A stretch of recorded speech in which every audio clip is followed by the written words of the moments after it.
Who joins the viewers at the end? The man who changed everything.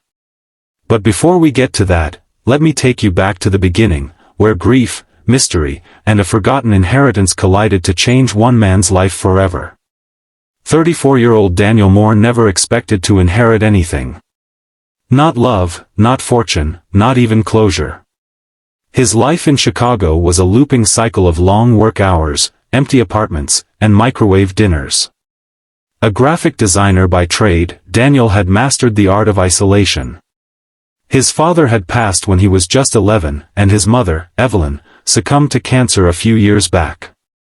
As far as he knew, he had no extended family worth remembering.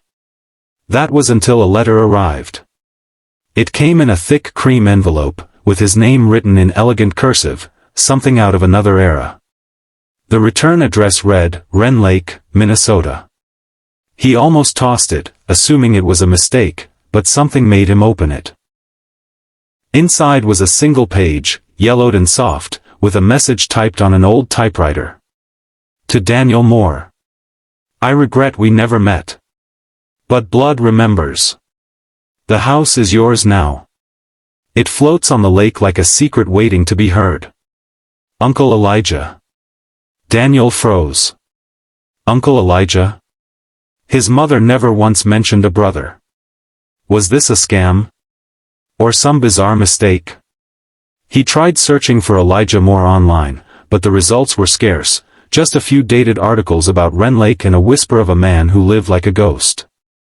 Despite his doubts, Daniel couldn't shake the feeling. Something about the words blood remembers echoed in his chest. A week later, he took unpaid leave, rented a car, and drove north. It was late September, and the Minnesota air carried a hint of approaching winter. The roads narrowed as he passed dense woods and sleepy gas stations, until finally, he reached Wren Lake.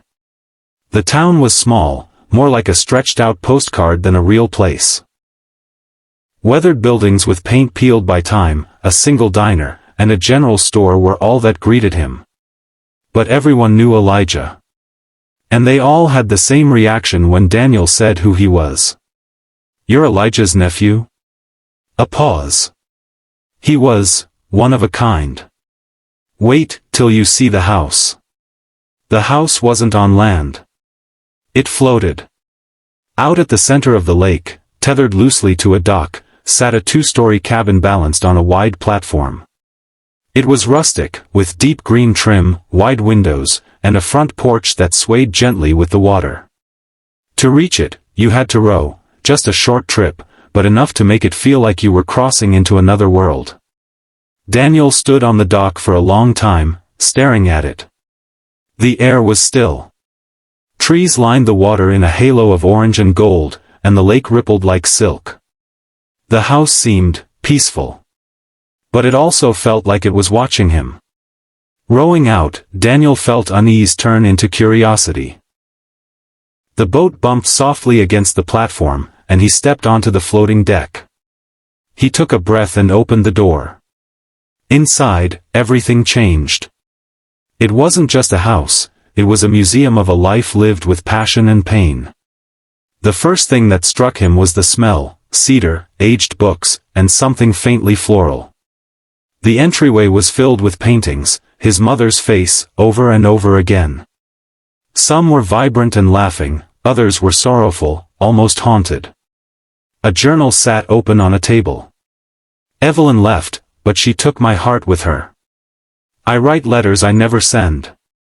I paint because it's the only way I remember her voice. She said never to contact Daniel. But I see him in the news sometimes. His eyes. My eyes.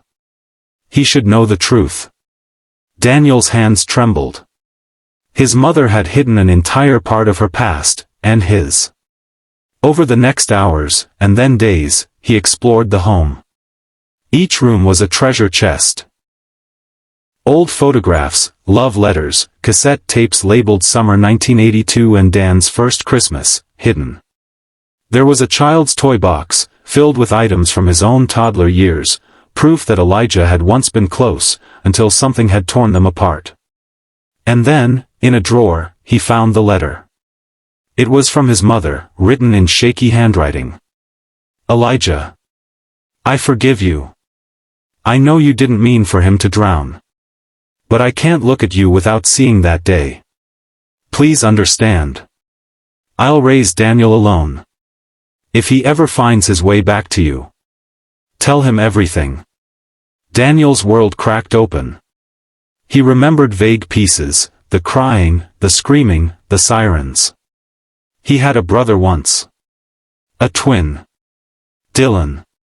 He had drowned at 3 years old during a family trip to the lake. And Elijah, his uncle, had been watching them that day. No wonder his mother cut all ties. But in the years that followed, it seemed guilt had built Elijah's prison. The floating lake house wasn't a retreat. It was penance. And yet, within the walls of that house, Daniel felt something he hadn't in years: connection. Through Elijah's paintings, writings, and quiet grief, he felt a love he had been denied but was always there. Over the next few weeks, Daniel didn't return to Chicago. Instead, he restored the lake house. He painted the walls, opened the windows, and breathed life into every corner. He invited the townspeople over for coffee, learning how Elijah used to trade paintings for groceries, how he fixed fishing boats for free, how he left wildflowers on the dock every Sunday, for Evelyn. He cried, a lot. Sometimes while reading the journals, sometimes while looking out at the water where his brother had last been seen. But slowly, Daniel began to forgive Elijah, his mother, even himself for not knowing sooner. And that brings us to the end. The man who joins you now, here at the end of this story, is not the one who left Chicago. Daniel Moore stayed in Wren Lake. He turned the floating house into a retreat for grieving families, offering art therapy, journaling, and space to heal. He called it the still place.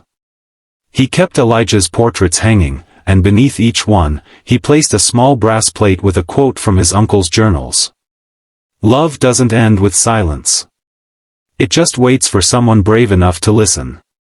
Daniel became that someone. And now, through the ripples of one floating house, hundreds of lives have found their way back to the shore. So if you ever visit Wren Lake, and you see a house gently bobbing on the water, look closer.